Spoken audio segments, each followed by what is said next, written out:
Hello and welcome to episode 101 of Glitch Report. My name is GnittWitt. Thank you so much for stopping by, saying hi, kicking it with me today on the stream, twitch.tv/GnittWitt. You can also find me on YouTube, Instagram, and TikTok, GnittWitt. Whatever platform you prefer to be on, I am there. I'm elsewhere as well, but you don't want to find me there. If you see me on Twitter, just mind your business. Just don't pretend I'm not there. Just pretend I don't exist. And all of that stuff, because honestly, the last thing you want to do is come across me on Twitter or something like that. There's not a threat or anything. It's just like, it's just like if I saw you in a compromised position, you would prefer if I just pretended I didn't see anything, right? So I would say same thing with, seeing me on Twitter, right? I'm on Twitter because I like to read wrestling news. And I find that Twitter is one of the better places to get my wrestling news on, unfortunately. Though honestly, my life would probably be better if I didn't read a lot of wrestling news, like if I didn't know about, XYZ, but I can't help it. I am a sicko. And that's why I think Tony Khan is the greatest thing to ever happen to professional wrestling. Now, let's move on to talking about video games. This is a video game podcast after all. I want to let you know that if you go over to my YouTube, my TikTok, or my Instagram, I dropped a couple of videos over the last week or so. A lot of them about kind of news stories that we're going to be talking about later in the show. CD Projekt Red announced that their new Boston studio working on Cyberpunk 2 is being designed in a way to allow Cyberpunk 2 to feel more authentically American. And I was kind of talking about how, that would mean that maybe your cybernetic enhancements can be tied to the fucked up US medical system, right? I was kind of inspired by the End of Obesity Ozempic special on South Park. And them kind of going through their, kind of trials and tribulations of the, health insurance policies in America. I just thought like, oh, wouldn't it be fun if in Cyberpunk, if you wanted to get like, robot legs, you had to fill out like 30 different forms, figure out what a copay is. And then and only then you will be able to pay 70% of your cybernetic enhancements out of your own pocket. So I thought that was kind of fun, but we'll talk more about that later on in the show. Ubisoft also announced that they are going to be working on Assassin's Creed remakes. They're starting with Assassin's Creed Black Flag. We'll cover that in the show as well. Dragon Age the Veilguard announced their difficulty settings. They're kind of giving people a lot of flexibility and accessibility options as it pertains to difficulty in the game. There's a video up on my TikTok, my YouTube, and my Instagram about that as well. And then the First Descendant, we're going to kick things off talking about the First Descendant. The First Descendant is out now. It actually came out, I believe, on the 30th. I had completely forgotten about the release date for the game. I knew it was coming out soon. I just completely forgot when the release date for that was. It is out now. I got a chance to play it last night. And the only reason I got a chance to play it last night instead of yesterday, and the reason I distinguish between the two, is because I tried almost all of yesterday on Wednesday, I should say, trying to get the First Descendant up and running because they were having a huge amount of server issues with the game, which surprised me considering it was like day 3 of the game being out. It wasn't like maybe day 3 or 4. I forget exactly. I'm not going to do the math, but the point is that it wasn't day 1 the way that we see a lot of other online games having day 1 server connectivity issues, which I thought was so strange. But it may be a scenario where word of mouth started to spread about the game. People maybe forgot the game was coming out so soon. It was shown at Summer Game Fest, if you don't remember. It wasn't revealed there, but it was shown. I think that's the first time, or one of the first times that I saw the First Descendant was at Summer Game Fest, and I remember thinking like, oh, okay, yeah, this seems okay. This looks really neat. I'm looking forward to checking it out. And then like that was, I don't know when was Summer Game Fest? Like 3 weeks ago, like 4 weeks ago? Like, I don't even remember at this point, but the point is that like my mind is just so warped, and the short-term memory loss is just so ridiculous that I might as well be Dory in Finding Nemo. Like some days I barely remember my own goddamn name. But the point is, it had server issues. I don't know if they're better yet. I have not tried it today that I'm recording this on a Thursday, yesterday, last night, on Wednesday, I had some success getting into the game. I played the game for about 3.5 hours or so. But again, I don't know where the game is at just yet. There is some make good, some apologies, some all sorts of stuff. And maybe it is kind of pertaining to the fact that the game did enjoy a big launch on Steam. But not all is well and good in the First Descendant if you get into the game. So we're going to do this news story in kind of a way where, like, I'm going to talk about like what happened with the game, what's going on with the game, and then we're just going to cut right into like my opinion on the game itself, or early impressions anyways. Again, 3.5 hours or so into the game. Remember that the First Descendant is a free-to-play third-person looter shooter dropped on Steam, but it also came out on other platforms as well. So if you want to check it out on PlayStation, you want to check it out on Xbox, you can. It is a online multiplayer third-person looter shooter game. You can play it with friends. You can play it with random people. You can also play it by yourself if you want. Though in a lot of scenarios with the game, it does kind of group you with people, whether you are trying to play by yourself or not. I'll explain how that works in a moment. But I'm getting this news story from IGN. IGN is also working on a review in progress for the First Descendant. So if you're trying to get an idea of the reviews of the game and like traditional reviews, keep in mind that like those are a work in progress for a lot of outlets right now, because the game just launched. They did not get early access to the game. And also the game is constantly evolving, which means that if you don't read that review in the next week or so, who knows how relevant the review will be 6 weeks from now, 6 months from now. And I mean, that's a problem with like reviews and games like this in general, right? Is it's the idea of like the First Descendant right now could be the greatest video game ever made. 6 months from now, they could have ruined everything that game had going for it, or vice versa. But just so you know, like, reviews and impressions of the game are very fluid right now. The situation is ongoing, right? I feel like I'm like reporting on the president being shot, not to make a joke about the president being shot on 4th of July. Happy 4th of July to the Americans out there. But, hey, it's an ongoing situation. Okay. Now, the other thing about the First Descendant is the monetization of the game. It is a free to play game, which means it costs you $0 up front, but they plan on hitting you up for a huge amount of, ways to spend money in the game. The things that you can buy are there's a lot. There's a lot, but I think between the server connectivity issues and maybe people's negative feelings on the monetization in the game, especially during the early days of the launch, Nexon was forced to offer compensation. The First Descendant, I'm reading this from IGN, just to get my facts straight. The First Descendant, with a packed cash shop that sells everything you'd expect from a game of this type: a premium battle pass, new characters, premium character and weapon skins, and even experience boosts and increased inventory capacity.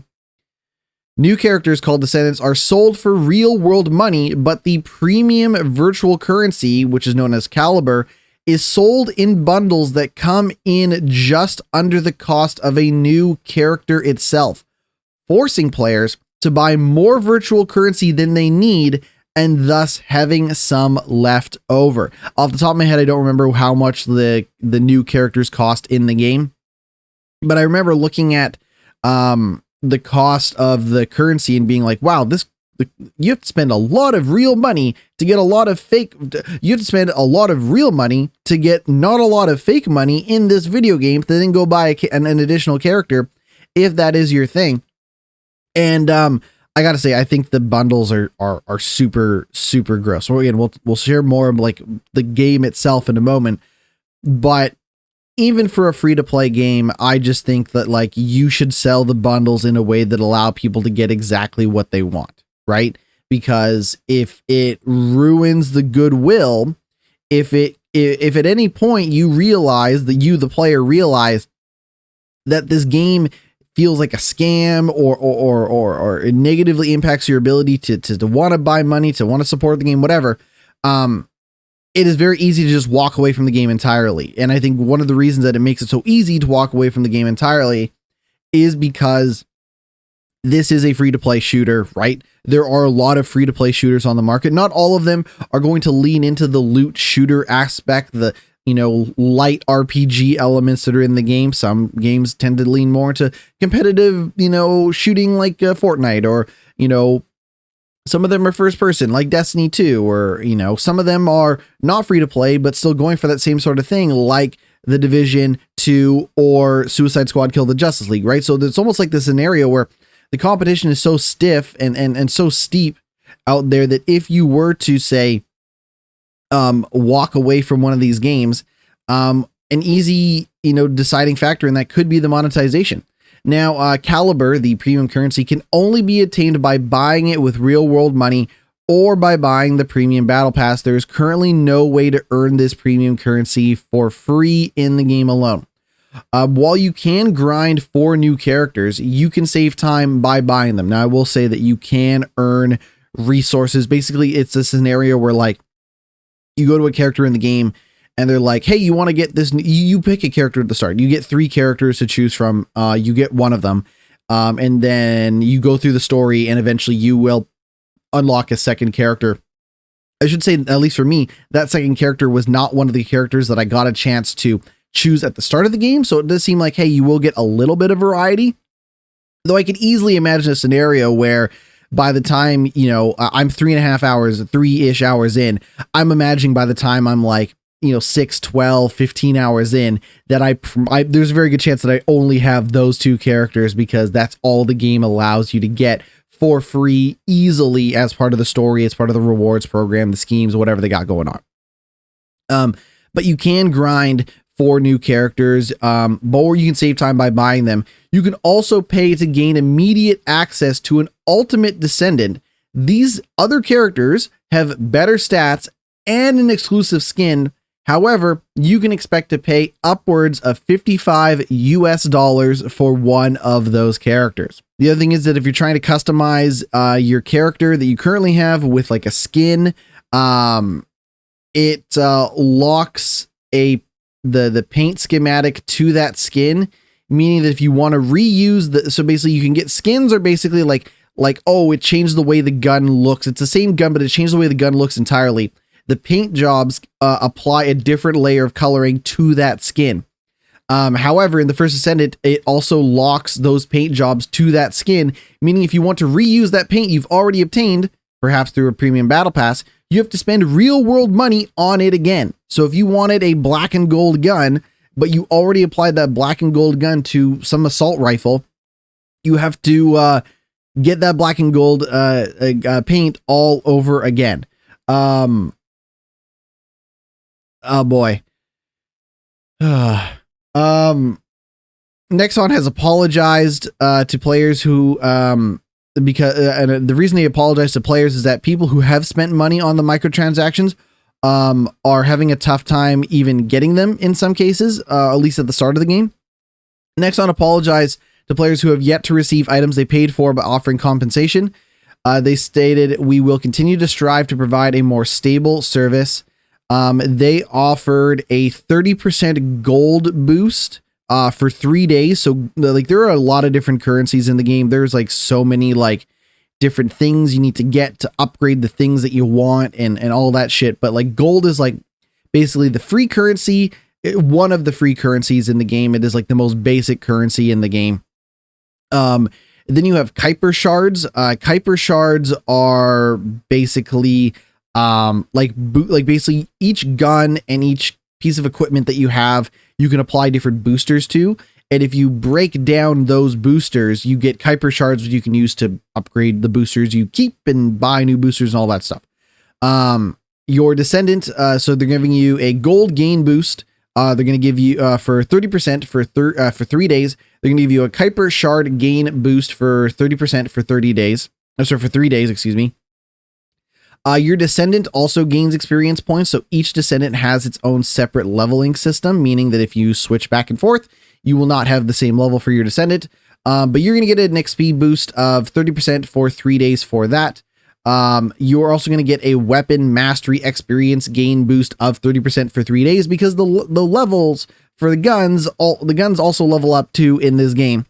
And then also 2 matte red paints, which I've seen the boosts. I've experienced the boosts in the game. I've experienced the boost in the game. Whether it makes a difference or not, I couldn't quite tell you, because I've only played the game with this accelerated leveling system in place. Despite all that, the First Descendant hit a Steam concurrent player count of about 229,257 players, which was enough to put it in the top 5 most played games on Steam. The game is also available on PlayStation and Xbox, but Sony and Microsoft do not make those player numbers available. So what is the First Descendant? I'm about 3 hours in, and the First Descendant, like I said, is a free-to-play third-person looter shooter from your friends and mine at Nexon. When you start the game, you have 3 characters that you can choose from. Off the top of my head, I forget the name of the characters, but they're based on like character classes and archetypes. So one of the characters is like is a lady, and she has like ice abilities. You can do things like shoot like an ice missile at somebody. You can run. You can basically turn the ground into ice and run on it, which makes you a little bit faster, slows enemies down. You can also shoot basically toss like an iceberg type, projectile at people, like a wider ranged, version of that ice grenade or missile, so to speak. And then there's also the ability to summon a blizzard, which basically catches enemies in this blizzard, slows them down, does damage, a bunch of other things. And if you pick that class, you get this lady as part of it. Like each character is tied to their class and abilities. So it's not like you're picking a man or a woman or a robot or whatever. It's what you get is what you get, right? There was another character class. It was a gentleman who is more about grenades and blowing stuff up with grenades. And then there was a third character, and I don't remember what they did. I picked the lady. I picked the lady because I was thinking, just from a gameplay perspective, I was like, if I play a lot of this game by myself, and even if I opt out of a lot of the multiplayer options, it would be nice to be able to slow down enemies so that I'm not overwhelmed in combat, right? The idea being, if I freeze them, if I blow them up with ice, whatever, I might be able to survive a little bit better because I'm not constantly under threat by, enemies. And also maybe the grenades would do damage to me. I was just like, ice is a safe bet, so we'll go with ice. Don't ask me what's going on in the story in the game. I completely just it did not take me long, to just check out of the story in that game. But the Descendant is something that like, oh, you're this person coming in to save the world, and like, oh, everybody's joining up. That's why they call it the First Descendant. But you quickly realize in the multiplayer that there's a lot of different people that are also descendants in the game. And when you get into the game, it's pretty apparent that those abilities, there's like 4 or 5 different abilities at your disposal at any given time. You have like a mana bar, MP bar to basically balance out how many of those abilities you can use at any time. And when you're not using those abilities, you're shooting guns. You get 3 guns in your inventory. Excuse me. You can equip 3 guns in your inventory at any given time. Those guns can have different properties, different ammo types, and things like that. You get a melee that you can use. It's on a cooldown. And then you also get a grappling hook, which is fun. So once you start shooting and running around in third person with these abilities and using the grappling hook, to me, it quickly became kind of apparent that this game reminds me a lot of Suicide Squad Kill the Justice League. Now, when you hear that, you might think, damn, GnittWitt, like, why did you have to roast? Why did you have to insult the First Descendant so hard like that? And it's just a scenario where, the Suicide Squad Kill the Justice League was a game that was very much focused on using your different character abilities and shooting guns while you're running, jumping around, flying through the air. And while, the First Descendant maybe doesn't quite have that same, sense of mobility. It's, you're not leaping through the air like King Shark, or swinging with a drone like Harley Quinn, or using a jetpack like Deadshot. You are still getting up, getting vertical, and climbing and shooting to some degree, right? Again, more than something like, I don't know. It's less than something like Anthem, because again, you don't have a jetpack in Anthem, but it's more than something like, what the hell's that game called? The Division 2, because in Division 2, it's all cover based, right? It's like you run and shoot, you get behind cover, you move to the next cover point. Sometimes you're popping over the cover, sometimes you're shooting around the side of cover. There's no like cover in the First Descendant, right? But those guns become pretty archetypal pretty quick, right? You have your submachine guns, you have your shotguns, you have your assault rifles, you have your pistols, you have your sniper rifles, you have stuff like that, right? And with those guns, you will get these modules that you can add to the gun. So an example being, I got a module for a gun that said every time you shoot, you will convert like 4% of your total damage into fire damage. So it's not a fire gun. This gun does not default shoot fire bullets, but by equipping this module, you will convert 4% of your total damage into fire damage, just as one example. Or it might be things like, oh, you have plus 12 fire rate. Your gun just shoots faster. And sometimes there are trade-offs. So it might be like, oh, plus 20% fire rate, but minus 2%, total damage, right? So you shoot a little bit faster, but those bullets do a little bit less damage, right? Now those same modules can also be applied, or not same modules, but that same type of idea of, I have a gun, and I've now changed it a little bit, also applies to the Descendant equipment. So you get these, again, like this equipment of like, oh, you get like a backpack equipment thing that gives you like plus 43 defense, or something like that. And you can kind of swap those out. The Descendants also have these shields, for lack of a better word, we'll call them shields. And those shields are things that can boost your skills. So it'd be like, oh, now your ice beam attack does plus 20 damage. You're also going to get, plus 15 health, plus 30 defense, stuff like that, so on and so forth, right? But you can equip modules for your Descendant that do slightly different perks and bonuses the same way you could do it for the weapons, right? And I'm going to pause for just a moment and say that, like, there are times when I'm playing games that I recognize and remind myself that I am a part of the animal kingdom. This is not going to be a weird analogy. Just hear me out. Right? I'm reminded sometimes that I come from this earth the same way that monkeys and fish and ants and lemurs do. Like I recognize that there are just animalistic natures and, qualities of me that just make me tick. And one of those things is the idea of watching numbers get bigger in video games.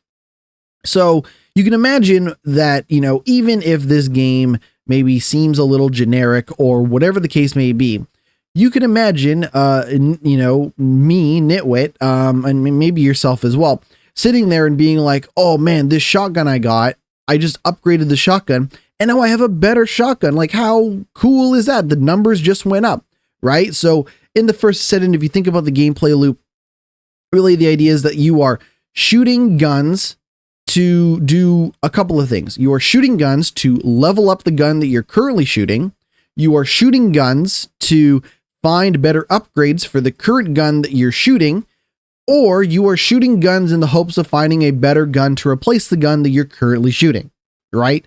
And that's the game, right? Like, there is a story and there are cutscenes and you are going across these different environments. But at the end of the day, that's what that game is. Yes, you might be shooting those guns in the hopes that you will be able to, participate in missions and quests and events that get you resources and currency and modules and schematics that allow you to maybe buy that or maybe is not buy, but unlock that premium Descendant character that you were looking to get for free instead of spending money on. But at the end of the day, like, this is that game. This is one of those games. Yes, your character levels up and you get all, perks and bonuses, but this game is not much different than Destiny 2. It is not much different than The Division 2. It's not much different than Suicide Squad. It's not much different than Fallout 76, or not much different than Anthem, right? That people ought to compare it to Warframe. Warframe also a free-to-play game as well, right? So I think when we talk about these types of looter shooter light RPG-esque multiplayer, shooters, really the thing that differentiates between them, besides the layer of paint that they apply, is things like microtransactions, is things like the monetization, right? So, you can buy, all sorts of skins and costumes and all this shit in all of these games that I've mentioned, right? But, not all of them allow you to just outright buy new characters, outright buy new gameplay changing things, right? Because they have set up this, kind of this idea that like you have paid for Fallout 76, meaning that there is little to nothing in the game that you can spend additional real money on that is going to radically change the gameplay. You might be able to buy a skin so you can walk around looking like the Fallout Pip-Boy guy or whatever, but you can't buy a gun that is significantly better than the guns that you can find, craft, unlock, earn in the game. Whereas that is 100% the case in the First Descendant. You have to decide if the low entry price of free is enough to entice you to want to engage with those systems, whether on an unlock and earnable basis or on I'll kick them $60 so I can get this new character, right? That's up to you. I'm not here to decide one way or the other. So where are we at? You do the tutorial, you get to, you get out of the tutorial, and basically you get to this like main hub world, this main base of operations. And once you finish the tutorial, you get to the main social area of the game, and that is where you see all of the other players in the game for the first time. They're all running around.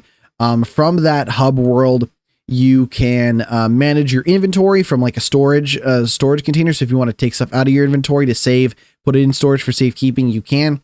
This is also where you would go to buy new weapons and gear, where you'd go to upgrade your gear, where you would go to launch different multiplayer modes and missions if you want. It's where you sometimes have to go back to report to characters to cash in like a quest. Like you might pick up a quest from that character, or you might cash in a quest in that location as well.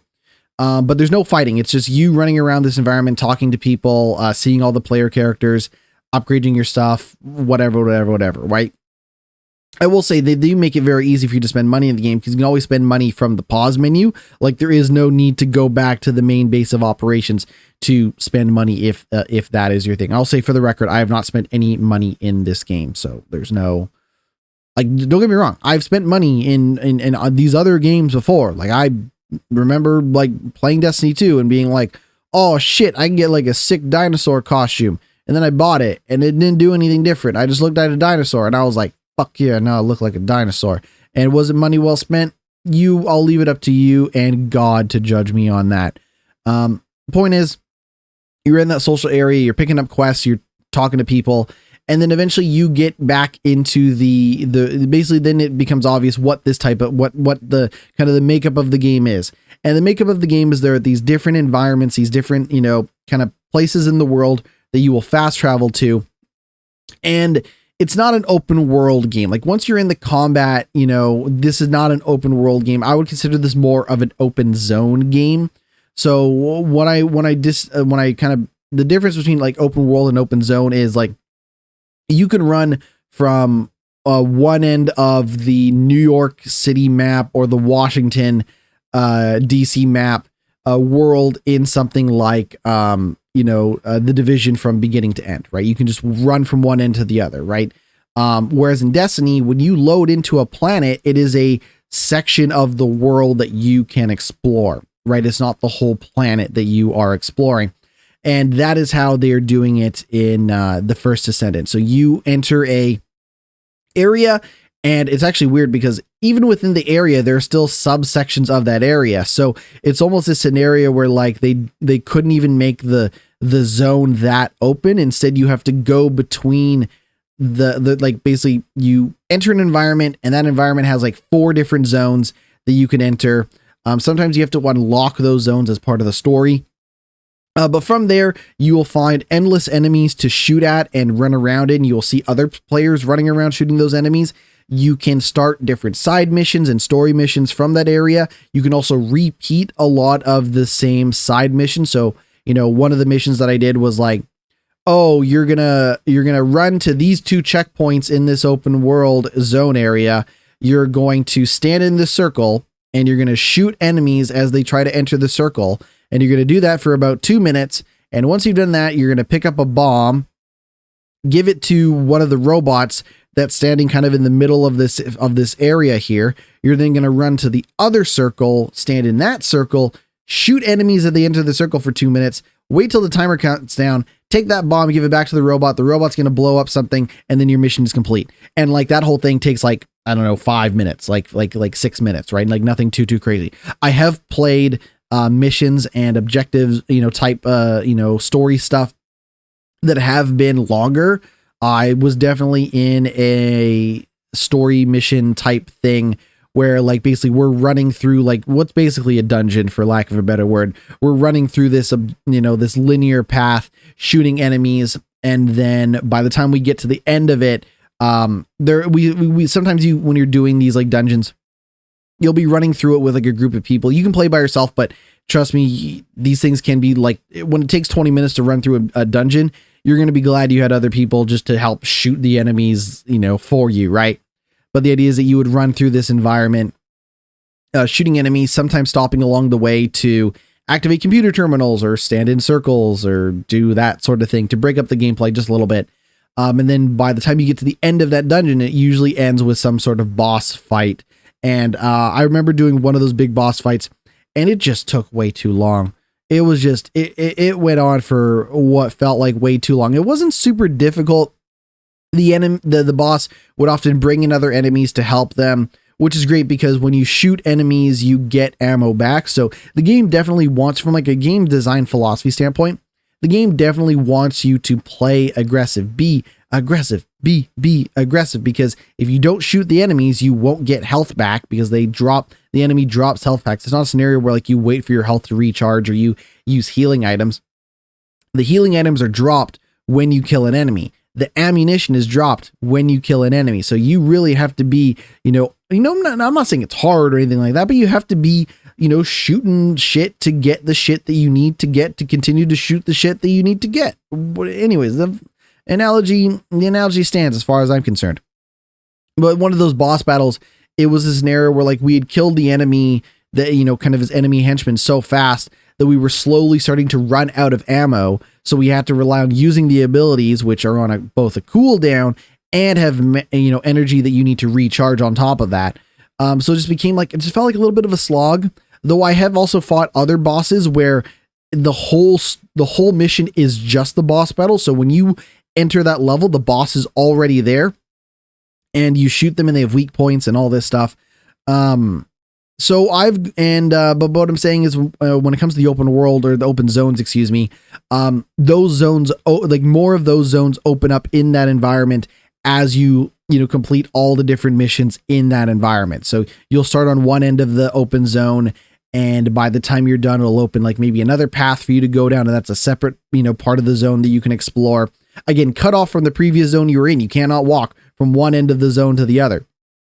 And then basically by the time you're done all those story missions, it'll usually lead to a big boss fight or a big cutscene or whatever. So I have gone through one of those zoned environments, complete environments in the game. I've now unlocked the second zone to go explore if I want to as well. I did unlock the second character. I did unlock a second Descendant as part of the story.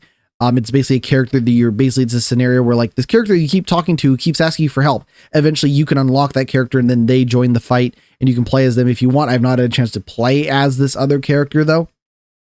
And again, just based on the fact that like unlocking that second Descendant is all part of the story. It leads me to believe that like they ain't going to give you another one for free anytime soon. That is the game. You can launch, you can always run around the open zones and continue fighting and replaying those missions if you want. You can constantly rerun those dungeons with other people so you can go fight the boss at the end. You can constantly do bigger boss fights and all of that stuff. But all of it is in service of leveling up your guns, leveling up your character, getting currency and resources to help with that upgrade process, finding new weapons and equipment to, continue the chase. And really you just sit there and you shoot stuff and then the numbers go up and you think to yourself, maybe what if my current ice lady looked like a sexy bunny lady, or my ice lady was in a shark costume or whatever. And then you decide right then and there if you want to spend any money. And I'm going to be honest with you. I think the First Descendant is okay. I got to be honest. I think the shooting and the gunplay and the action is totally serviceable. I think the upgrade process, while it is an absolute mess of numbers and currency and stats and shit you got to equip and unequip and upgrade and combine and like all that stuff is crazy the way that it is in a lot of those types of games. And maybe more so because they want you to spend money to get around those upgrade systems a little bit easier compared to something like, the Division 2, for example. But even then, the Division 2 has probably changed so much that I don't know, maybe they're probably selling you upgrade boosters and all sorts of shit as well.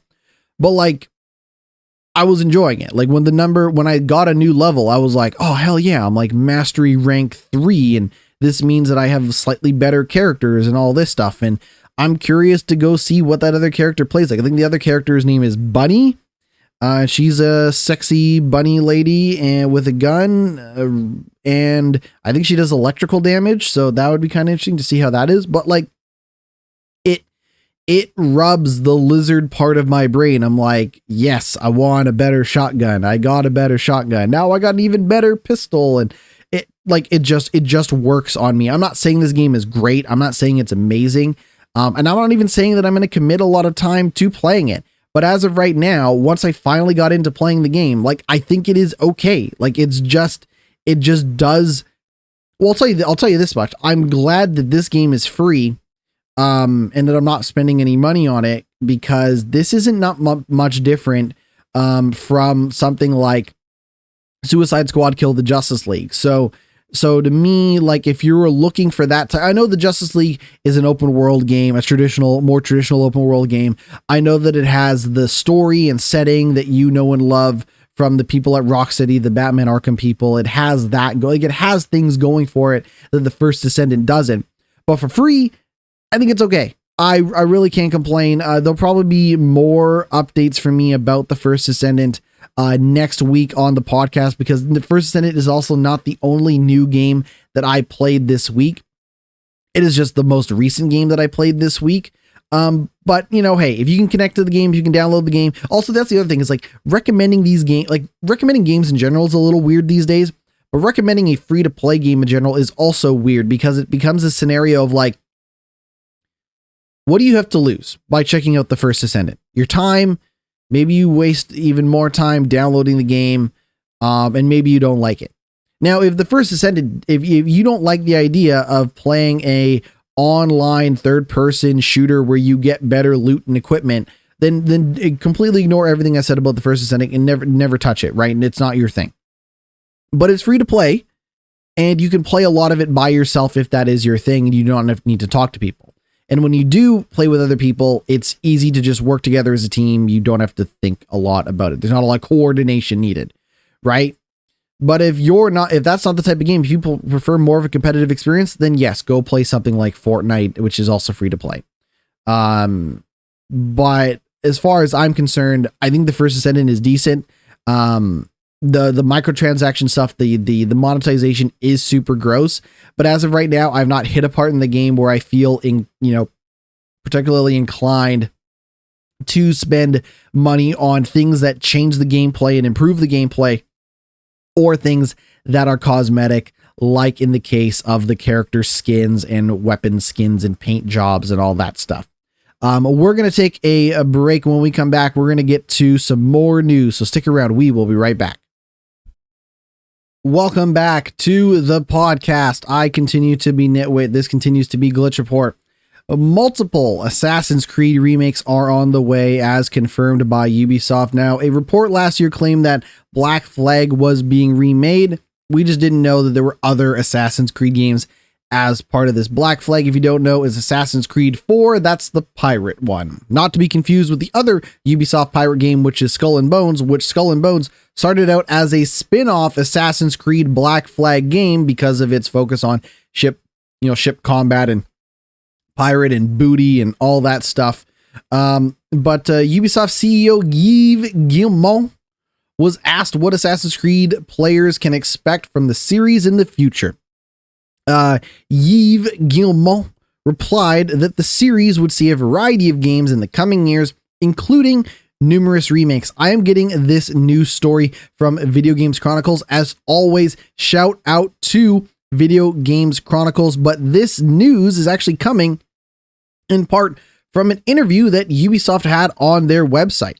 Yves Guillemot, I just like saying the name, I don't even care if I'm butchering it, said, quote, "Firstly, players can be excited about some remakes." Don't worry, I'm not going to read this in a French accent. Firstly, players can be excited about some remakes, which will allow us to revisit some of the games we've created in the past and modernize them. There are worlds in some of our older Assassin's Creed games that are still extremely rich. Secondly, to answer your question, there will be plenty of experience variety. The goal is to have Assassin's Creed games come out more regularly, but not for it to become the same experience every year. There are a lot of good things to come, including Assassin's Creed Hex, which we've announced, which is going to be very different from Assassin's Creed Shadows. We're going to surprise people, I think. Now, a report last year claimed that Ubisoft had started development on a remake of the popular Assassin's Creed entry, Black Flag. Kotaku sources said a remake of the 2013 cross-gen PlayStation 3 and Xbox 360 game was in the earliest stages and will not be complete for at least a few years. Remember, Assassin's Creed Black Flag showed up on PS3, Xbox 360, as well as PS4 and Xbox One because it was a cross-generation game. While Ubisoft has never remade a previous Assassin's Creed game, it has released numerous remasters in the past. You can get the remastered edition of the Assassin's Creed Ezio Collection, which came out in 2016, offering remastered versions of Assassin's Creed 2, Assassin's Creed Brotherhood, and Assassin's Creed Revelations. This was followed up in 2018 by a remastered version of Assassin's Creed Rogue. For my money, if we're talking classic original Assassin's Creed, it is 2 and Brotherhood. Those games are absolutely fantastic. I don't know how well they turn up. They would turn out today. That being said, that would probably allow them to be exploited into a remake if that was Ubisoft's intentions. Now, I want to go back to what we were previously talking about with CD Projekt Red and Cyberpunk 2. They want to make that game feel more uniquely and authentically American. One of the things that they talk about is how when the street design and the design of the world of Night City, which is very much inspired by, this kind of idea of Americana to some extent, things like the street lights and the trash bins and the manhole covers were not accurate as they are depicted in America. So they basically are hoping to lean in on the expertise of, Native American people. I'm not talking Native Americans. I'm talking people from Boston, the most American place on earth, Boston. They want to lean on those people and their expertise to create something that more authentically feels like America. And to me, the part where Cyberpunk 2077 didn't quite feel American is actually in the dialogue. Not only how the dialogue is written, but some of the things that are, but also the delivery direction of a lot of the characters in the game. So it feels, so I will say the script and the writing and the dialogue in Cyberpunk at times feels like it was translated from into English from something that wasn't English originally. It feels like somebody wrote it in some other Eastern European language or something, and then translated it back into English, and then didn't clean up the part where some of the shit just doesn't make a lot of sense. Oftentimes they will cut off the start of a sentence. So, and often not include like the person. So, an example would be like, Keanu Reeves will be talking to you and, he'll say, gotta teach these corpo bastards a lesson, right? And that's the line. He'll turn to you and say, got to teach those corporal bastards a lesson. It's not a direct quote, but I'm just saying, instead of turning to you, the character, and saying, you got to teach those corporal bastards a lesson, like just like weird cut off sentences and weird, kind of openings to lines and stuff like that in the game. Sometimes the swearing is a little weird too. Like there's weird uses of swearing and things like that. So to me, like, if they want to make Cyberpunk feel more American, it's actually that stuff that they need to get a little bit better the second time around in the game. Regardless of whether they have celebrity people like Keanu Reeves or Idris Elba or whatever in the game, to me, it's just like, Americans don't talk like that, and they wouldn't talk like that in 2077. So what exactly are we doing? It feels like this is like, Polish people's interpretation of what Americans should sound like, and it's just not, it's not quite right. So to me, like, when they talk about wanting to make Cyberpunk feel more authentically American, it does give me a little bit of hope for the next game, but they haven't necessarily started talking about addressing my biggest concerns, which was the script of the game, right? I think the dialogue is not great in that game. I think the story is not amazing in that game. There are great moments, there are great characters, there are great side stories, but it's not amazing. Do I recommend Cyberpunk 2077 today to people? Absolutely. I think you're going to have a great time with Cyberpunk 2077, regardless of whether you're going into it for a fun first-person shooter or for, a story-based game with choices and dialogue, trees and options and all that stuff. Like, it's a great game. I'll say it one more time because I feel like I need to defend this game. Cyberpunk 2077 is a great game. You should play it, and you should probably play the expansion Phantom Liberty, which I haven't even had a chance to play yet.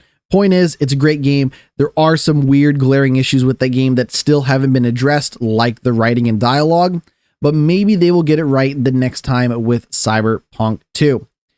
A couple of classic Battlefield games are going to be delisted on older consoles, so you will no longer be able to buy Battlefield 3, Battlefield 4, and Battlefield Hardline on Xbox 360 and PS3. Now keep in mind that Battlefield 4 and Hardline were also PS4 games. You will still be able to buy those games. You'll still be able to play those games if you want.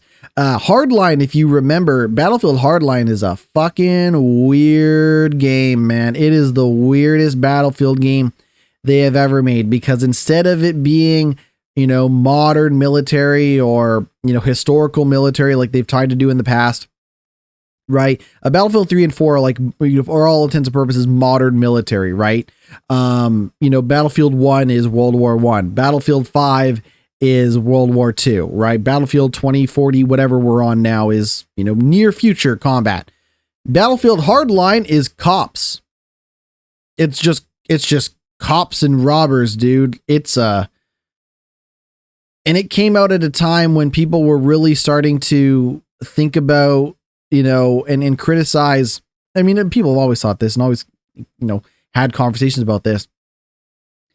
But Battlefield Hardline came out at a time when, especially in the States, people were really starting to have discussions about, police presence in America, the shooting of unarmed black people, the militarization of the police, the ballooning police budgets, the fact that police do not prevent crime, right? They maintain the status quo for the ownership class. And you can think, Nitwit, why do you got to bring your bullshit socialism into yet another fucking podcast? Because it's the goddamn truth, and I'm telling you that.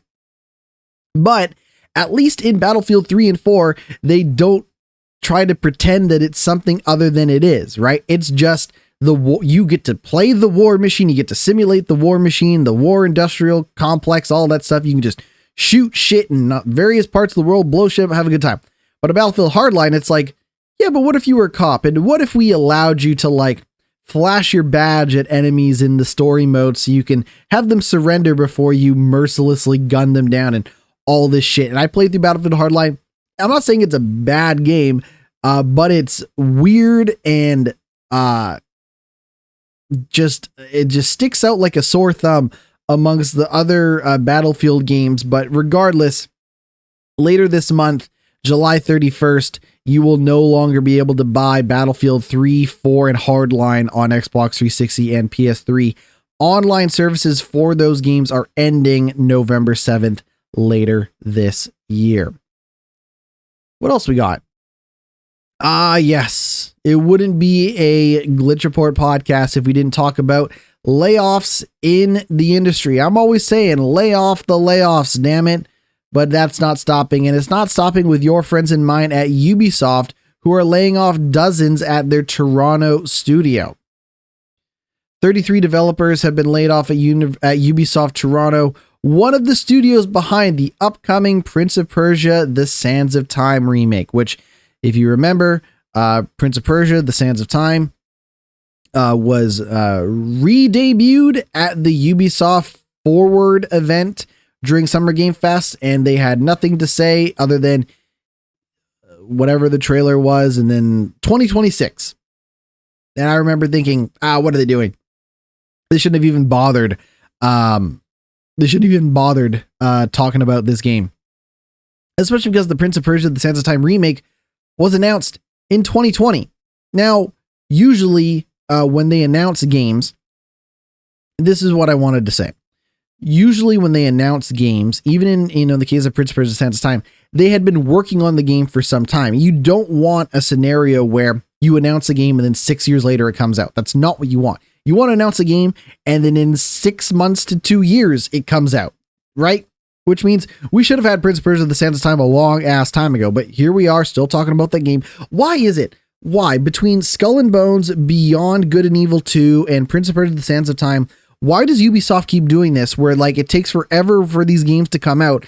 And it's a scenario where like it's not like the most hotly anticipated game. Like it's not the biggest game. It's not like fucking, Assassin's Creed Shadows spent 6 years in development hell, or, Star Wars Outlaws spent 8 years in development hell. Why is it always these weird outlying games like Skull and Bones, like Beyond Good and Evil 2, which I said I was never going to talk about on this podcast ever again, but now we're talking about it in the context of another game like Prince of Persia: The Sands of Time facing the same fate.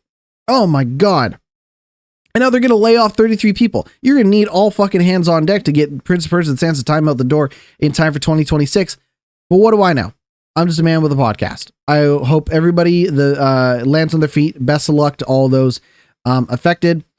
Tales of Kenzera Zhao Studio, which is Surgeon Studios, is also facing layoffs and has confirmed that just over a dozen employees have been laid off.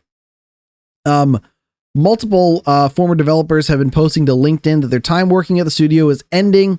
Tales of Kenzera Zhao was released earlier this year, published as an EA original. The game received generally positive reviews at release with a Metacritic of 76. They posted to Twitter. I refuse to call it X.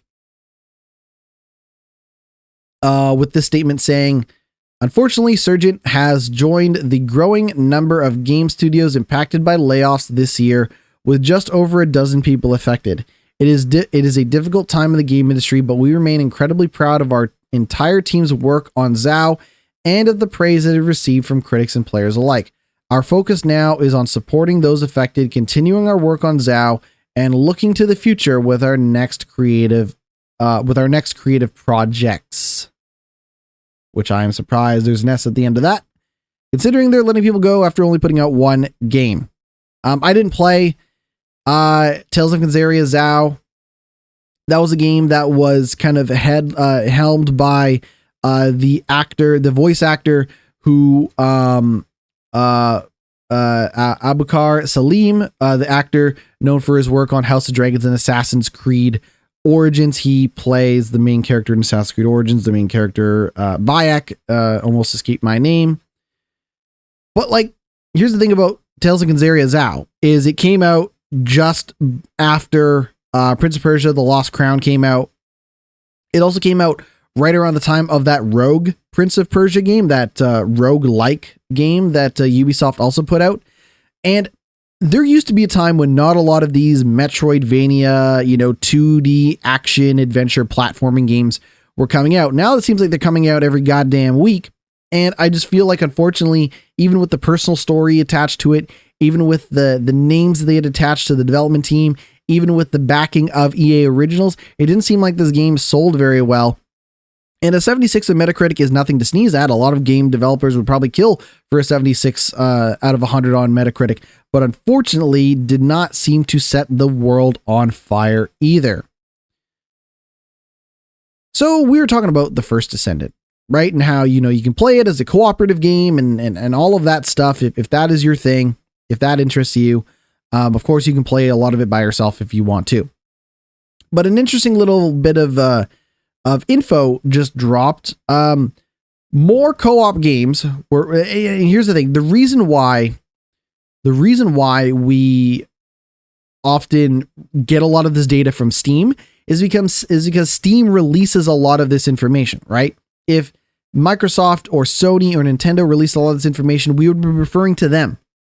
But unfortunately, this game industry is so secretive. It is so, loose lips, sink ship sort of thing that unfortunately we refer to a lot of incomplete data to get into understanding of the way the game industry is going.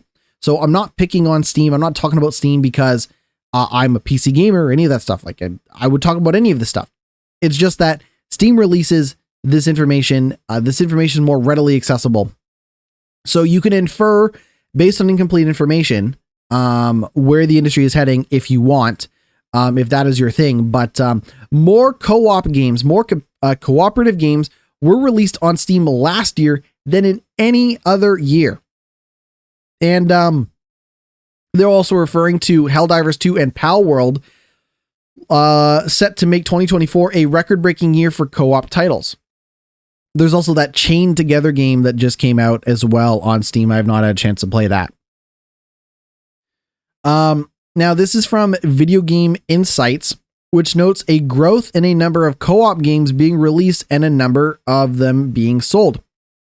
According to the report, a total of 799 co-op games were released on Steam in 2023, more than 2022, which saw 701, more than 2021, which saw 650, and more than 2020, which saw 647.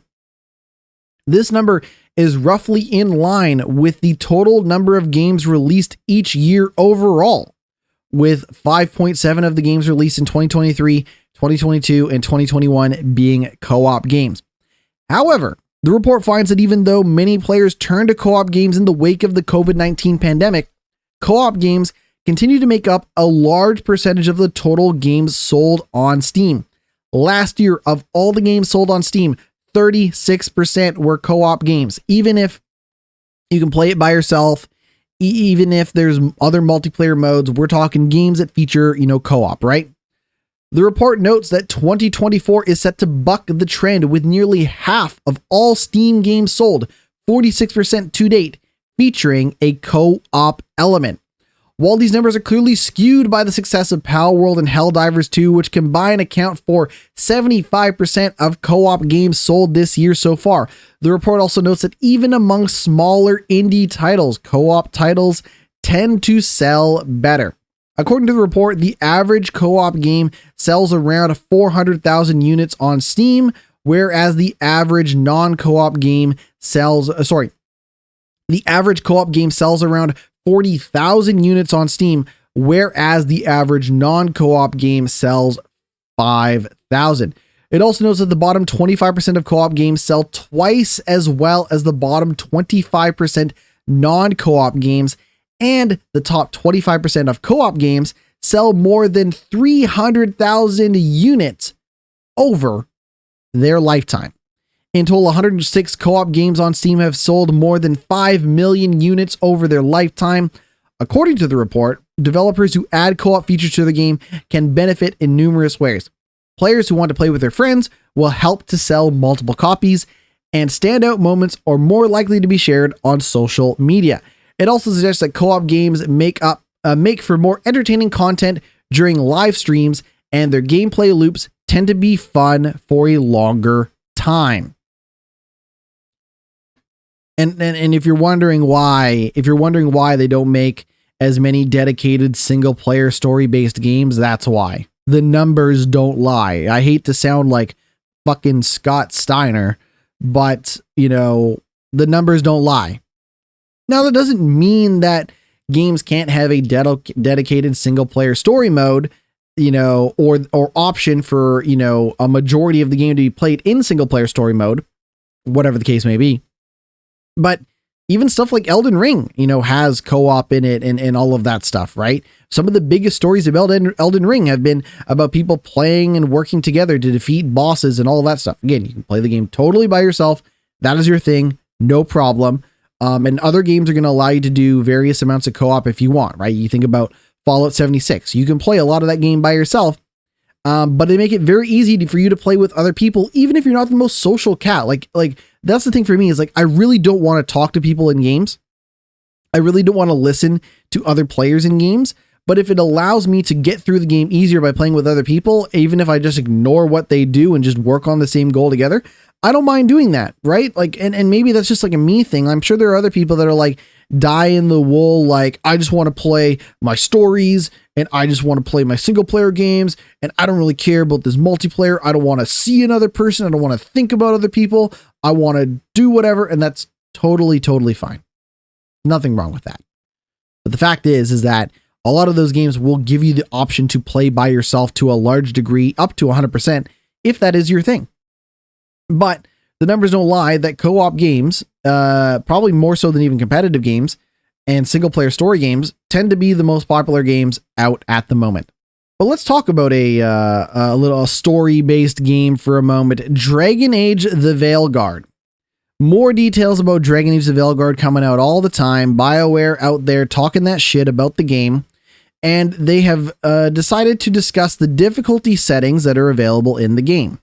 Now, by default, the game has kind of a, easy, normal, and hard mode. They're referring to them as storyteller, adventurer, and nightmare difficulty options if you want. Now, the only thing to note is that you can change the difficulty at any time. However, if you set the game to nightmare, you have to start the game on nightmare at the start of your game, and you cannot change it after the fact. It's a permanent choice.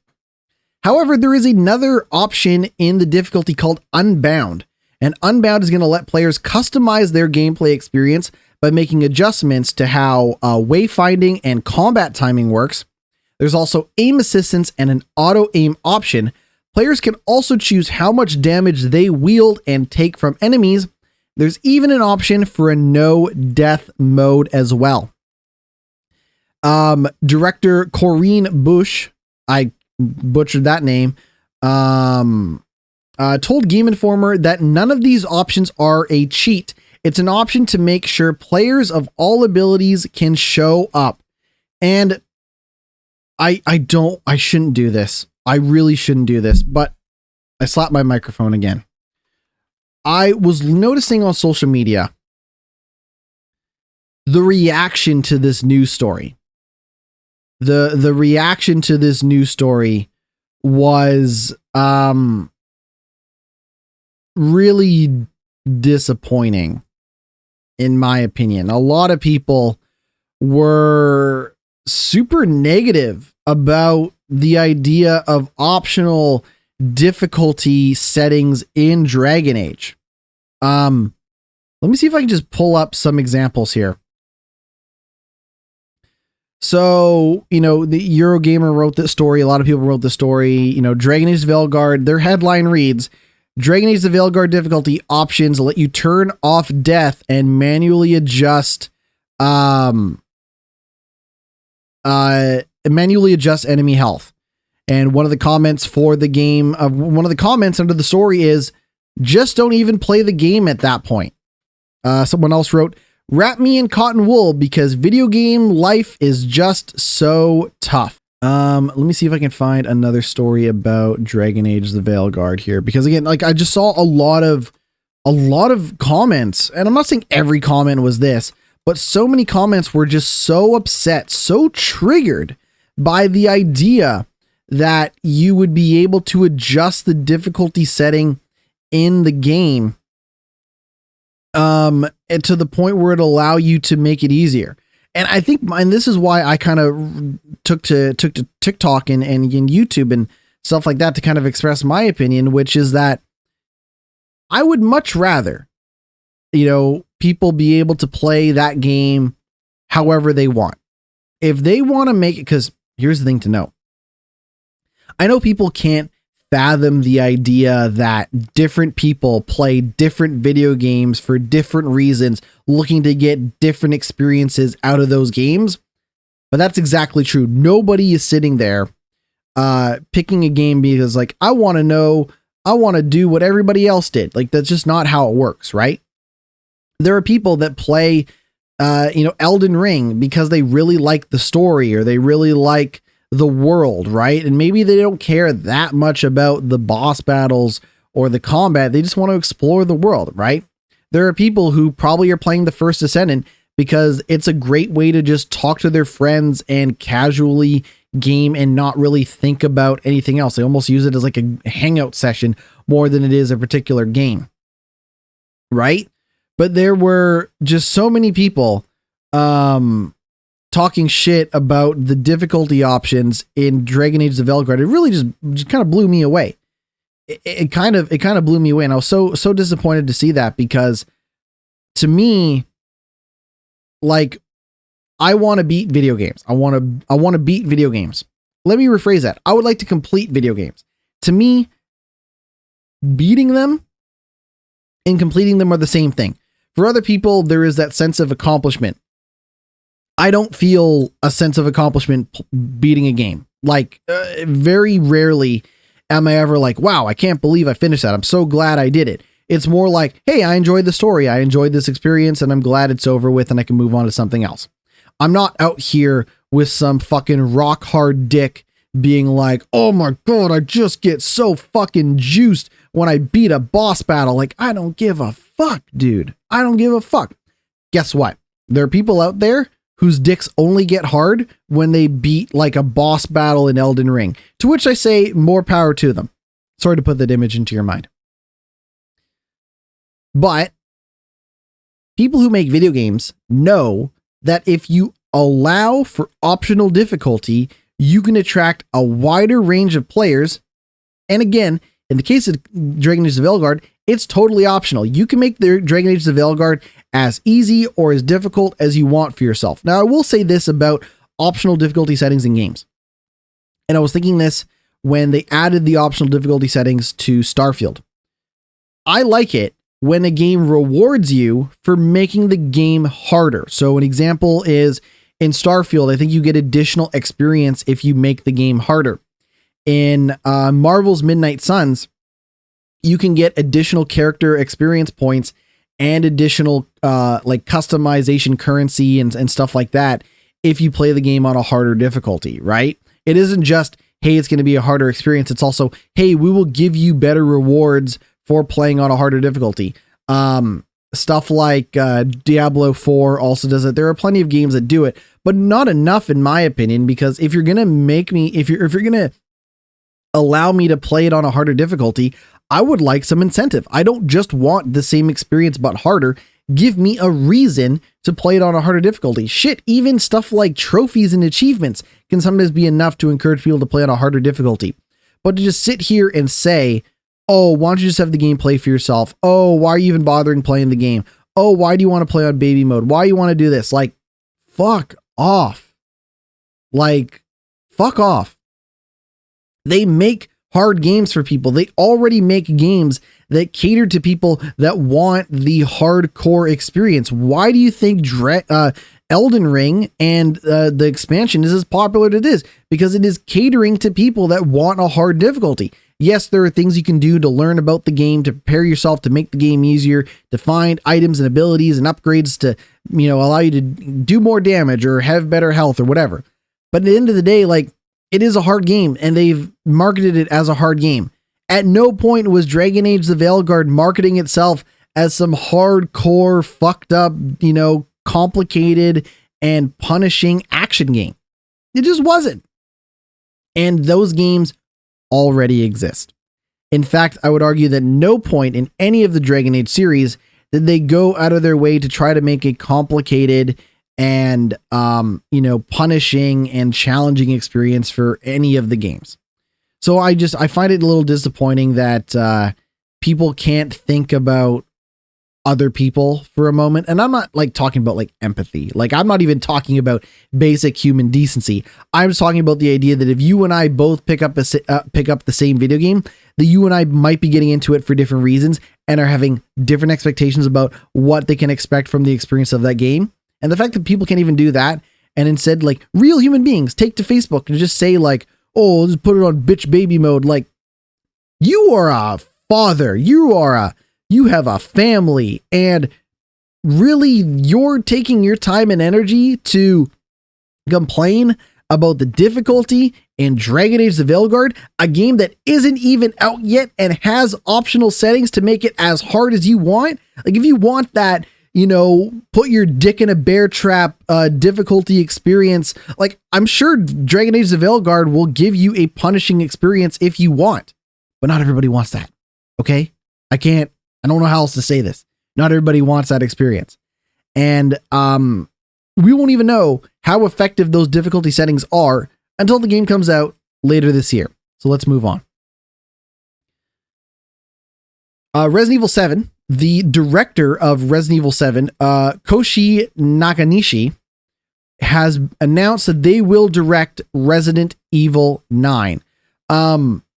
Now, the reason why it's taken so long for them to start working on Resident Evil 9 is because they wanted an idea that felt substantial. They wanted a damn good reason to make another Resident Evil game following Resident Evil 8 Village. As confirmed during the Capcom Next digital showcase, Nakanishi will helm the next new entry in the series, expected to be Resident Evil 9. Nakanishi says, it was difficult to figure out what to do after Resident Evil 7, but I found it, and to be honest, it feels substantial. I can't share any details yet, but I hope you're excited for the day I can. While yet to be officially revealed by Capcom, reports of Resident Evil 9's progress have increased in recent months. According to insider Dusk Golem, Resident Evil 9 could be set for release in early 2025. Dusk Golem has a strong track record of revealing confidential information about upcoming video games before they are made public. The possible delay I had heard murmurs about can be pushed aside. They said Resident Evil 9 should be revealed pretty soon and release next year. If what I heard previously holds true, it should be in January. It'll have had about 7 years in development. The insider also claims that Resident Evil 9 started development in 2018 as a potential 8th entry in the main series. At this time, Resident Evil Village was seen as a spin-off project before eventually becoming the 8th main entry. So I think the idea was that the people at Capcom looked at what the Resident Evil 7 people were doing of like, oh, it's first person, all that stuff, and said, well, we want to do first person, but we want to do it with vampires instead of murky Louisiana swamp people. So they were like, okay, we're going to make our gothic horror first person Resident Evil game. And then at some point they're like, this Resident Evil 9 game is maybe taking a little bit longer. Can you just turn Resident Evil 8 Village, your gothic horror vampire game, a first person game, and make it an official follow up to Resident Evil 7? They said, sure can, boss at Capcom. And that's exactly what they did. And for the record, I think Resident Evil 8 Village is a great game. I think their interpretation and presentation of vampire and gothic horror and werewolves is fucking cool as shit. Like, Resident Evil with like traditional gothic horror is fantastic. However, it is no Resident Evil 7. Go play Resident Evil. What are you doing? What are you doing? What are you doing? We listening to this podcast when you could be playing Resident Evil 7? Go play Resident Evil 7. Quit goofing around. Dusk Golem also previously claimed that Resident Evil 9 could be an open world game. At the time, they claimed that Dragon's Dogma 2 expanded the RE engine functionality for open world games. The two other games building on this tech are Monster Hunter Wild, which is already an open world game, and Resident Evil 9. So if they have solidified the idea that Resident Evil 9 is going to be an open world game, that might be substantial enough for them to commit to making a Resident Evil 9 instead of working on another spin-off or working on remakes, whatever the case may be. But whatever the case may be, here's what I expect to happen. They said January for a potential release date, right? That seems like it could be announced at the Game Awards in December, out in January or late January type thing. Right? You don't need like a huge, like it's the ninth I was going to say the ninth Resident Evil game. There's been a zillion Resident Evil games, but like when you have the word Resident Evil 9 on a screen, you don't need a 12-month or 6-month, hype marketing cycle. You can probably market that game about as well as you can in a month or two. So if they announce that game, I wouldn't be surprised if it was a Game Awards announcement with a short turnaround time for a release date. Two more news stories. I know it's been a longer podcast, but two more news stories. Nintendo says it wants to avoid Switch 2 scalping by making enough to meet demand. I say more power to them. In fact, I have really gotten sick of the idea of goods, luxury goods, consumer goods, whatever the case may be, being available in such scarcity that people are scalping them, right? You think about how hard it was to buy a PlayStation 5 at launch, how hard it was to buy a Xbox Series X and S at launch. S's, I think, were a little bit easier, right? But like, I don't want to, or try to go buy try to go buy like higher end Nike shoes. It's a goddamn nightmare, right? It's a fucking nightmare. You're buying from scalpers, you're buying from third-party resellers, jacked up prices, all this shit. And I think Nintendo knows that if you want to create the largest possible release for something like a Switch 2, which I think will be very successful, even if the games aren't all there, you need to meet demand. And I think that if this works out for Nintendo, the Switch 2 could be a huge release for them. Potentially bigger than something like the original Switch, to be honest. I really, really think so, because the number of people that are playing games is growing. Like new people are getting into games of all shapes and sizes, mobile games, console games, PC games, all that stuff. I know the console market is still pretty slow in terms of growth, but the mobile market is growing. The PC market is growing. And if Nintendo wants to ride the wave, putting out that, console, traditional console handheld hybrid with, good games at launch, a good price, and enough to meet demand, it could be a very successful thing. So I hope this works out. I continue to be very excited about the idea of a Switch 2, but we don't have any other details. And our final news story. If you remember, what was this? Last year? I think this was at the Game Awards last year. Sega had like a huge announcement at the Summer Game at the Game Awards last year, and it was like, hey, we're working on Golden Axe, we're working on Crazy Taxi, we're working on all this shit, we're working on a zillion different games. Come join Sega, we're making a bunch of games. And at the time we were like, okay, well, what are these games?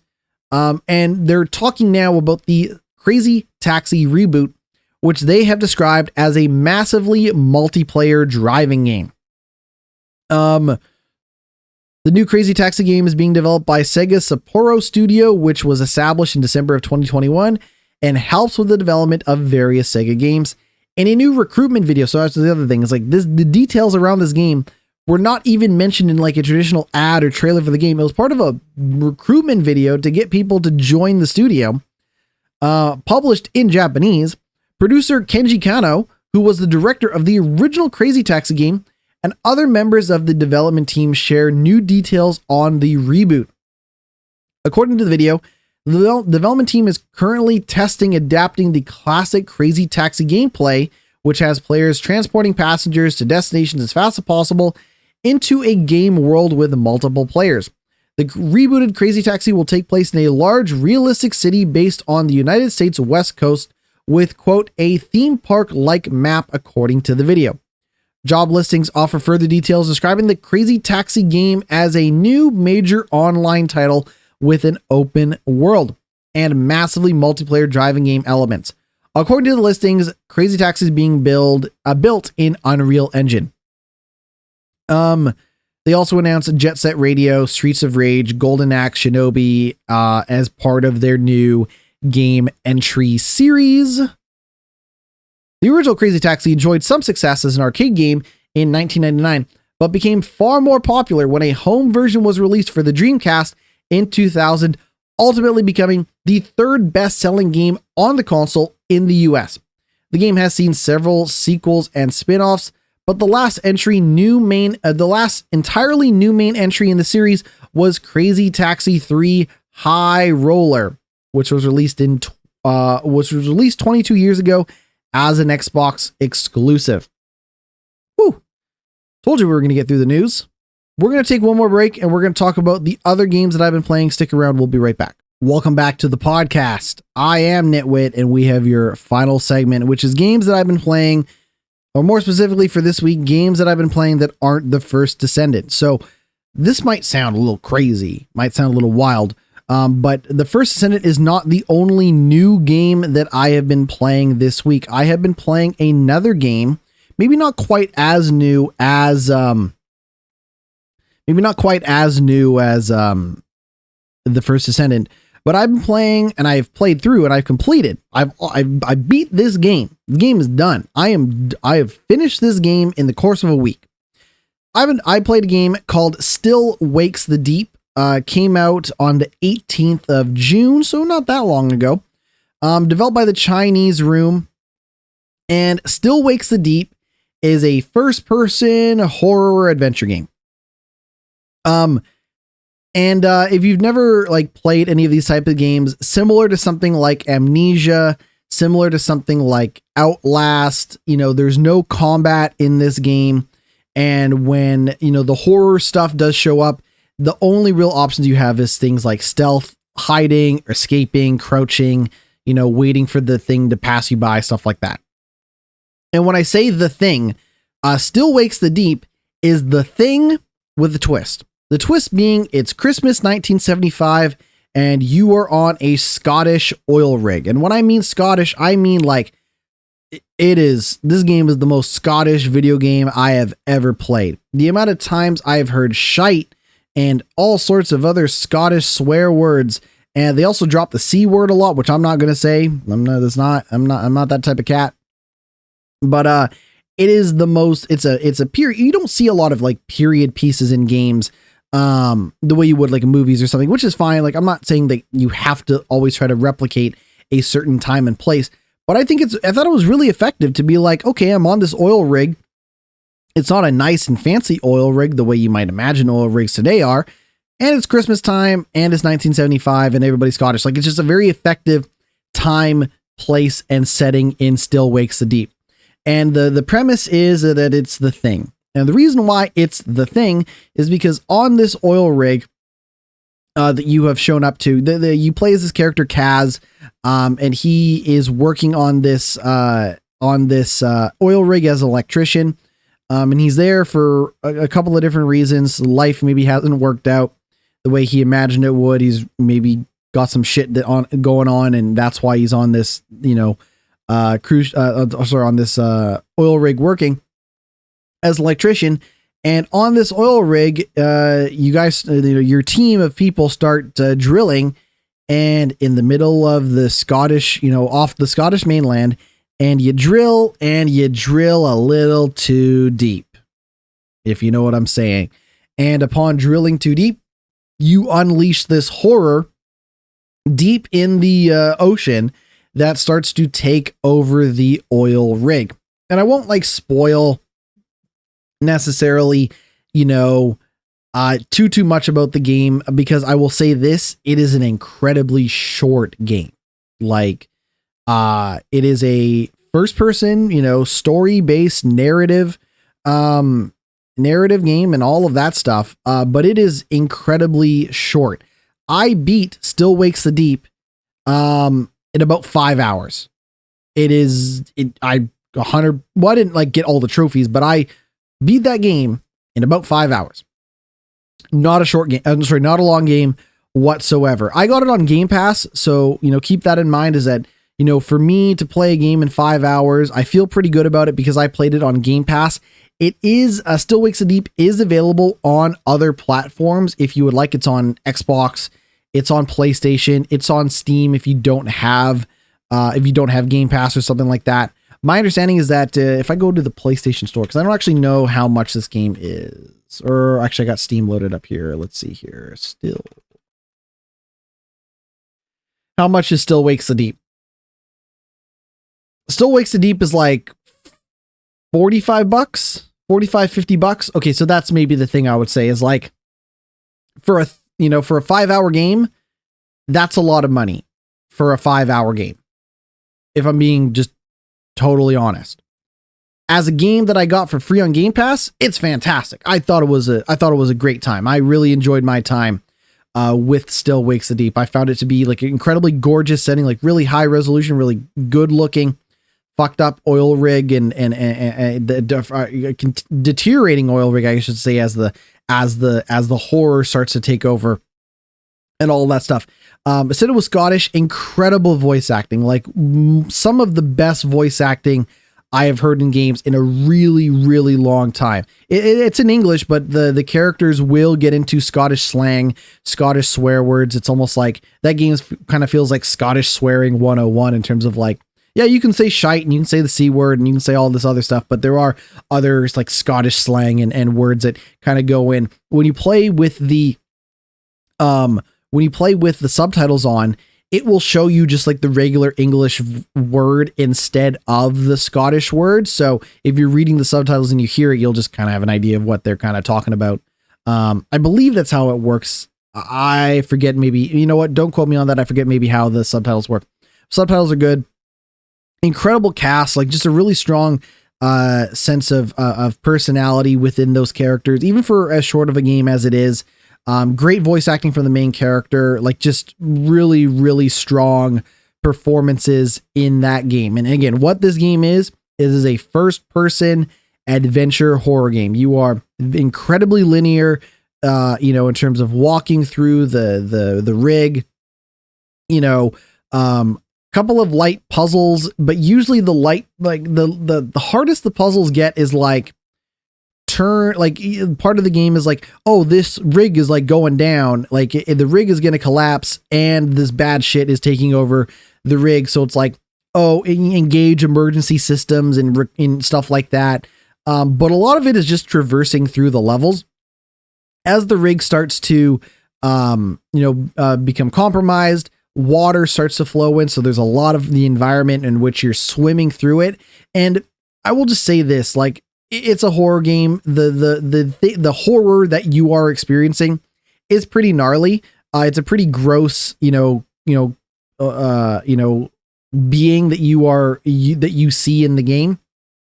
But the game really leans into like psychological horror, as well as the horror of just being in this type of experience. Like, even if there was no, creature and the rig was still going down, navigating through water and oil and fire and fucked up electrical systems and flooding and stuff like, parts of the ship collapsing and crushing your oil rig, partners and teammates and all that stuff, like that stuff's pretty gnarly too.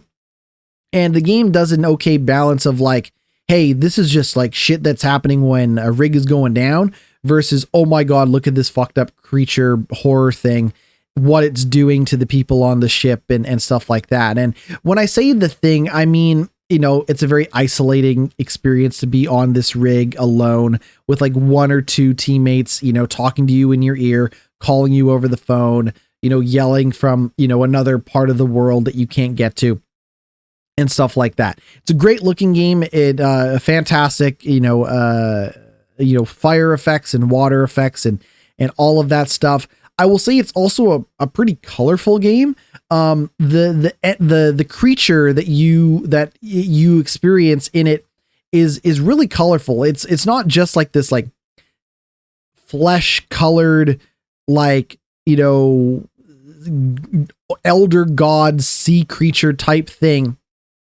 But it's also like a really as it takes over the ship, it kind of introduces a lot of color to the environment as well. When you get too close to the color in that environment and the kind of the bad parts of the rig that the creature has taken over, you start to hallucinate and stuff like that. So it does definitely lean into like the psychological horror and stuff like that. I won't spoil like what necessarily happens, but it's a very short game. I've probably said too much about it already. Incredible voice acting, great cast. It's just a little short. I would say it's a lot short, and not short in the sense that like, wow, I can't believe it's over. It's just for a $40, $50 game, that's a lot to pay for such a short experience. If this was like a $20, $30 game, I wouldn't feel so bad about the runtime. But I'm just actually curious, what is it? It might be different on the PlayStation Store. I'm just curious.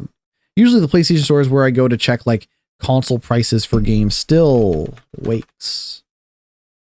The deep. Yeah, okay, it's like $45. I think $45 is a little too much to ask for a 5-hour game. It's a gorgeous game, great. It's a fantastic voice acting.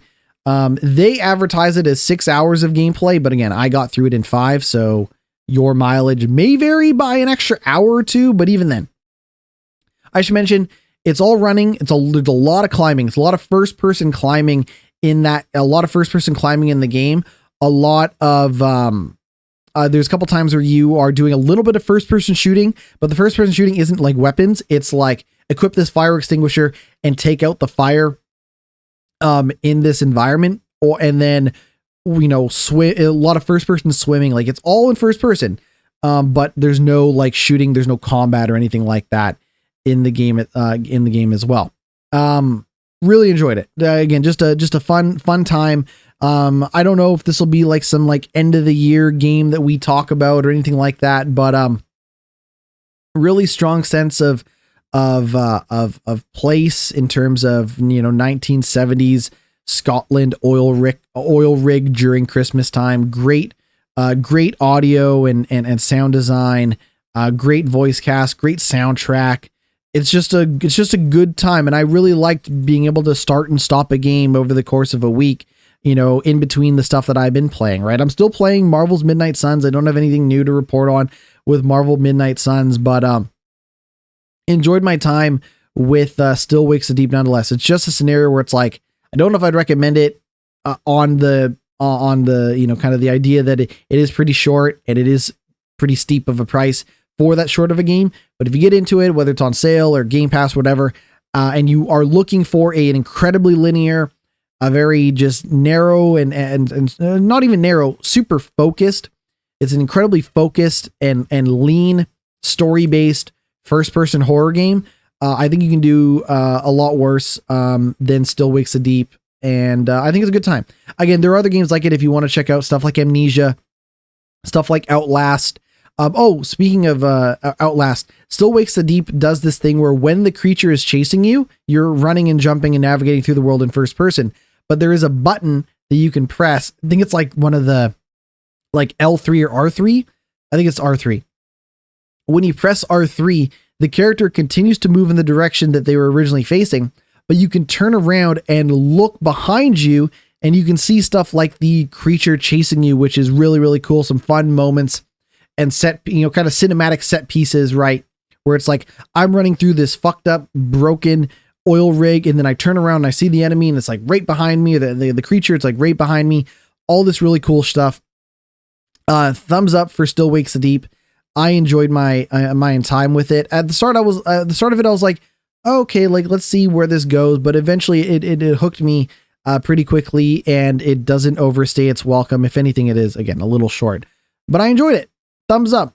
I'm going to probably play some more of the First Descendant. I know maybe you were listening to it and being like, I don't know if GnittWitt's going to keep, kind of banging his head against that game, if that's really his thing, but like, I enjoy the upgrade loop in that game. I enjoy the gameplay experience. I think the monetization is pretty fucked. I think a lot of the monetization and the pricing of a lot of that stuff in the First Descendant is pretty gross, but I enjoy shooting stuff and getting better loot. I enjoy just the raw gameplay outside of the microtransactions and how maybe complicated and overly complicated some of the upgrade systems are. But I'm enjoying it. I'm going to play some more of it. I'm going to probably keep playing more of it. Maybe I'll have more to say next week. I'm going to keep going with Marvel's Midnight Suns. I am probably halfway done Midnight Suns. Off the top of my head, I'm not too sure how long I've been playing Midnight Suns for. Let me pull that up for you, because I'm curious where I'm at in that game. Marvel's Midnight Suns, I'm about 40 hours into Midnight Suns, and I'm maybe halfway done the story in that game. So still lots of game to go. Though I suspect because I've started to fully max out some of the relationships. I'm a big fan of Nico Minoru. So I have fully upgraded my relationship with Nico Minoru. Her and I are BFFs for life. So I won't need to spend as much time, doing a lot of the side stuff for the other characters as I start to, fully max out the relationship status with those characters as well. And I can focus more on the story, and I've gotten a lot of the upgrades and unlocks. So there is less and less side stuff to do in that game because I've spent so much time doing it and maybe put off a lot of the story stuff. So anyways, my plans for this week are the First Descendant and going to keep playing some more Marvel Midnight Suns. Off the top of my head, is there any other like new releases that we need to take a look at? Anything coming to Game Pass that I missed out on? Journey to the Savage Planet came out on Game Pass. Nickelodeon All-Star Brawl 2, that Robin Hood game, came out. Oh, I did buy, I know this is like, we're getting close to the end of the Steam Summer Sale. When's the Steam Summer Sale end, by the way? I know there's like sales going on all the time throughout all these different, whatnot.